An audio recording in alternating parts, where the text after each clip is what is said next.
মাদ্রাসা, লিল্লা boarding, এতিমখানা, গরিব মিসকিন, ওয়াজের মাহফিল, জিকরের মাহফিল, ইসালের সব মাহফিল। গাছ লাগাবেন, রাস্তা ভালো করবেন, পথের কাঁটা সরিয়ে দেবেন, মানুষের সঙ্গে হাসি মুখে কথা বলবেন, উত্তম সদকায়ে জারিয়া হবে। সুবহানাল্লাহ বলেন না, গুনাহ হবে? সুবহানাল্লাহ। 2 নম্বরে উপকারী বিদ্যা।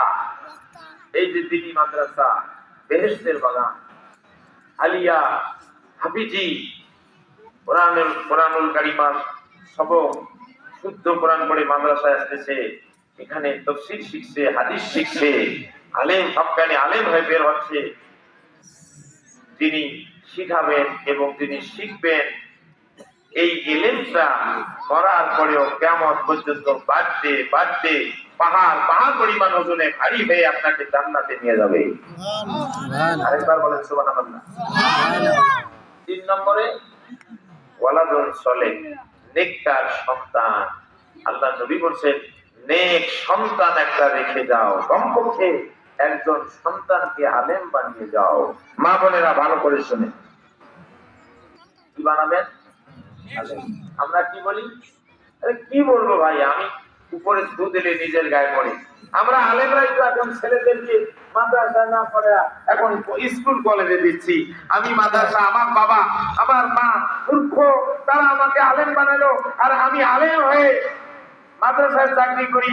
আমার বিশ্বাস, আমার ছেলেকে মাদ্রাসায় পড়ালে চাকরি হবে না, আমি ওটাকে স্কুল কলেজে দিচ্ছি, ইউনিভার্সিটিতে দিচ্ছি। কি আলেম রে?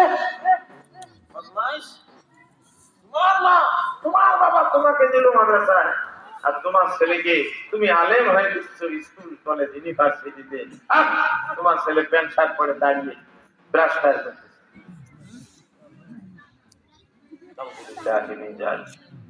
ব্রাশ ফায়ার বুঝছেন তো? দাঁড়িয়ে পেশাব করতে।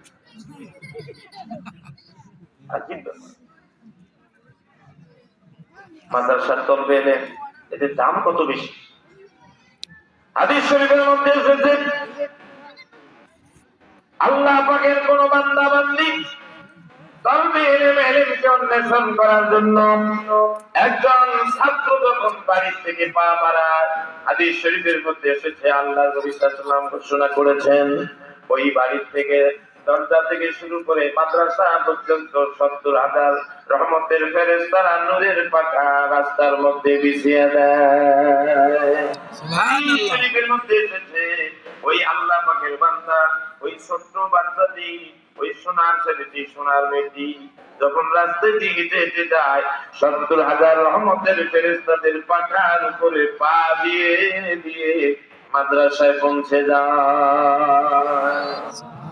সুবহানাল্লাহ বলেন, সুবহানাল্লাহ। স্কুল কলেজ ইউনিভার্সিটির ছাত্রর কথা কিন্তু বলা হয় নাই, বলা হয়েছে কোরআনুল কারীমের শিক্ষা, দ্বীনি শিক্ষার জন্য যে বাড়ি থেকে বের হবে তার পায়ের নিচে এরকম ফেরেশতারা নূরের পাখা বিছিয়ে দেয়। শুধু তাই নয়, হাদিস শরীফের মধ্যে এসেছে,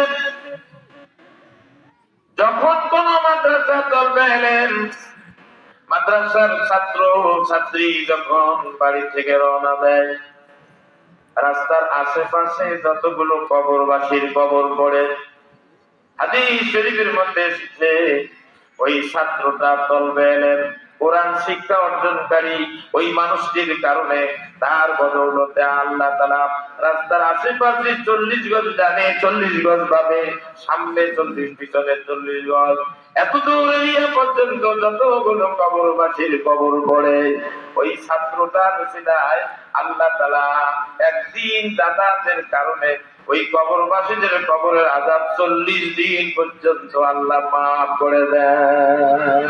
সুবহানাল্লাহ। ভালো না খারাপ? এলাকার জন্য ভালো না খারাপ?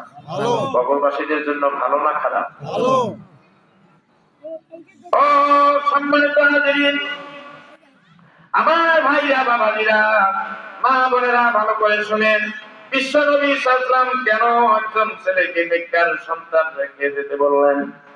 এই দুনিয়াতে আপনার ছেলে ডাক্তার হলো, ইঞ্জিনিয়ার হলো, ওই সন্তান কোটিপতি হলো, কোটি কোটি টাকার মালিক, 10 তলা বিল্ডিং, 5 তলা বিল্ডিং বানালো, কিন্তু আপনার মরার পরে ওই সন্তান যদি আপনার জানাজা নামাজের ইমামতি করতে না পারেন, আল্লাহর কাছে ওই সন্তানের, ওই টাকা পয়সাওয়ালার সন্তানের 4 পয়সাও মূল্য না। হাদিস শরীফের মধ্যে এসেছে, কোন নেককার আল্লাহওয়ালা সন্তান, আলেম সন্তান, হাফেজ সন্তান, কারি সন্তান, এই যে এত সুন্দর হাদিস মাদ্রাসা পাশে, এই মাদ্রাসার ময়দানে নুরানি মাদ্রাসা হেফজখানা তৈরি করেছে, মাদ্রাসার ছাত্ররা কোরআন শেখে, কোরআন শরীফ মুখস্থ করে।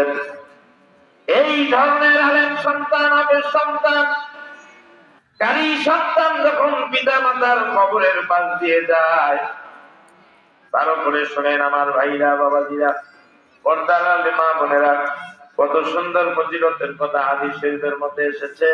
যখন কোন নেককার সন্তান, আল্লাহ ওয়ালা সন্তান পিতা মাতার কবরের পাশ দিয়ে যায়, কিছু যদি তেলাওয়াত না করে, শুধুমাত্র পিতা মাতার কবরের দিকে এক নজর যদি তাকায়, চোখের এক পলক যদি তাকায়, হাদিস শরীফ সাক্ষী, ওই নেককার সন্তান একবার মা বাবার কবরের পাশে তাকানোর কারণে, ওই সন্তানের চোখের তাকানোর কারণে আল্লাহ তাআলা তার মা বাবার কবরের আযাব ৭০,০০০ বছর পর্যন্ত মাফ করে দেয়। শুধু তাই নয়, যখন ওই নেককার আল্লাহওয়ালা সন্তান পিতা মাতার কবরের পাশে গিয়া 3 বার সূরা ফাতিহা শরীফ, 3 বার সূরা ইখলাস শরীফ, 11 বার দরুদ শরীফ পাঠ করার পরে কবরের পাশে সন্তান দুহাত তুলে আল্লাহর কাছে কামনা করে, রব্বির হামহুমা কামা রব্বায়ানি সগীরা। সবাই পড়েন, রব্বির হামহুমা কামা রব্বায়ানি সগীরা। হাদিস শরীফ সাক্ষী, যখন কোন সন্তান আল্লাহ পাকের শিখিয়ে দেওয়া দোয়াটা 2 হাত তুলে আল্লাহর কাছে পিতা মাতার কবরের পাশে দাঁড়িয়ে চোখের 2 ফোঁটা পানি যদি মাছির মাথার পরিমাণ পানি চোখের মনি কোথায় নিয়ে আসতে পারেন, হাদিস শরীফের মধ্যে এসেছে, আল্লাহ তাআলা ওয়াদা দিয়েছেন, ওই সন্তান পিতা মাতার জন্য যখনই চোখে 2 ফোঁটা পানি ফেলবে, সাথে সাথে আল্লাহ তাআলা ওই নেক সন্তানের পিতা মাতার কবরের আযাব কিয়ামত পর্যন্ত মাফ করে দেন। মেরে দুনিয়া কিসি আনে না দিদম, আগার দিদম বজুর আল্লাহ না দিদম। এই দুনিয়ার মানুষ এগুলো ছেড়ে, মা বাবার ভক্তি নাই, মা বাবা মারা যাওয়ার পরে তাদের কবরের পাশে যায় না, কারণ আপনি আপনার সন্তানকে ওই শিক্ষা দেন নাই, যে কারণে আপনার কবরের পাশে একবারের জন্য সন্তান চোখ তুলেও তাকায় না। এখনো আপনারা দেখেন, অনেক কবরস্থানে, পুরাতন কবরস্থানে যাবেন, অনেক কবরবাসী কবরটা এক কবর একদম মাটি দেবে, একদম হাড় হাড্ডির সাথে লেগে আছে, জঙ্গলে সাপ পড়েছে, শিয়াল, কুকুর, গাড়োয়া, বেজি, যত সব জীব জানোয়ার ওখানে বাসা বেঁধেছে, অথচ সন্তান একরটা একর, বিঘায় বিঘায় জমি এর মালিক হয়ে দুনিয়ার ফুর্তিতে ব্যস্ত, সন্ধ্যা হলে টিভি নিয়ে ব্যস্ত, আলোক উজ্জ্বল রঙ্গমঞ্চ ঘরেই তৈরি করেছে। আগে এই সমস্ত আমাদের উস্তাদ গণেরা বলছেন যে এনারা যখন হুজুরগিরি করেছেন, এখন বয়স হয়ে গেছে, যখন এনারা মাঠে ময়দানে ছিলেন, সুদখোরের বাড়িতে দাওয়াত খান নাই। কথা ঠিক না বেটি? মুসলমান, তুমি কিসের মুসলমান? তুমি এখন সমাজে প্রত্যেকটা গ্রামে 70-80% লোক সুদের ব্যবসা করতেছে। কথা ঠিক না ভুল বলছি? কথা ঠিক না ভুল বলছি? এই সমাজে তফসির করে, ওয়াজ করে কি লাভ হবে? ওদের সময় 1000 টাকা নোট দেখলে জিবের পানি সচ্ছল করে পড়ে, আর এরা আবার বলতেছে ইসলাম বলে কায়েম করে ফেলাইতে না বাংলাদেশ।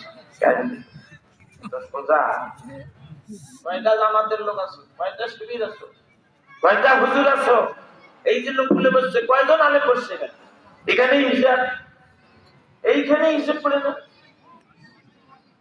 কোনো লাভ নাই। নাই, যতক্ষণ পর্যন্ত ঘরে ঘরে আল কোরআনের আলো বলছেন না ঘরে ঘরে জ্বালো না, যতক্ষণ পর্যন্ত প্রত্যেকটা হৃদয়ে অন্তরে কলবের ভিতরে কোরআনের আলো জ্বলবে না, ততক্ষণ আপনার ঘরেও জ্বলবে না, সমাজেও জ্বলবে না, সংসদ তো অনেক দূরের কথা। আমার সাথে এক পর্দা দ্বিমত, এক পর্দা দ্বিমত। আগে সংশোধন চল।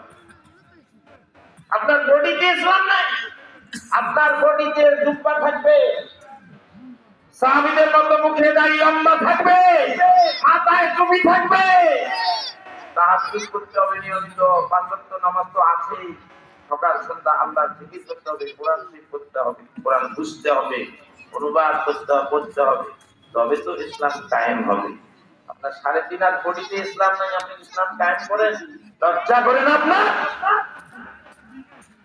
নিজের বডিতে ইসলাম নাই, আপনি ইসলাম কায়েম করবেন কারে দিয়ে? কি হুজুর ভুল বলছি নাকি? কারে দিয়ে? যারা ইসলাম কায়েম করেছেন তাদের জীবনী পড়ে দেখবেন, সিরাতাল্লাযীনা আনআমতা আলাইহিম, প্রত্যেক নামাজে বলতেছি সিরাতাল্লাযীনা আনআমতা আলাইহিম, তাদের পথে পরিচালিত করুন যারা নিয়ামত প্রাপ্ত হয়েছে।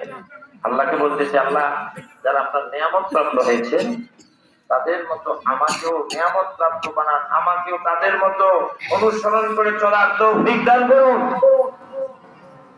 নামাজে বলতেছি, নামাজ থেকে বের হয়ে টুপিটা মসজিদেই খুলে প্যান্টের পকেটে ঢুকাচ্ছি। মুসলমান চিটিংবাজ, চিটিংবাজ। নামাজের সময় টুপি, নামাজ শেষ প্যান্টের পকেটে ঢুকাচ্ছি। কি কি ভাই, কথা ঠিক নেবে? ঠিক।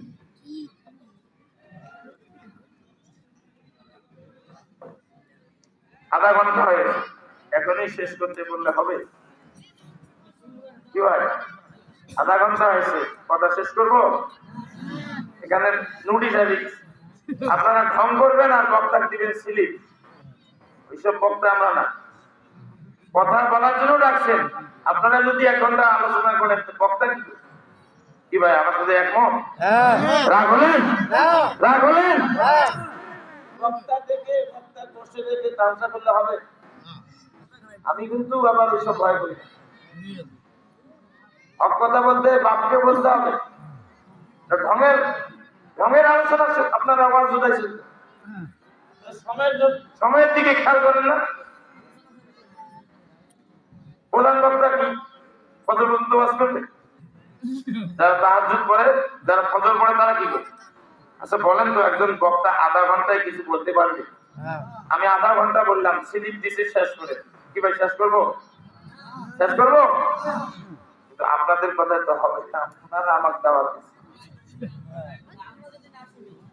সম্মানিত হাজিরিন, যাই হোক বেশি কথার দরকার নেই,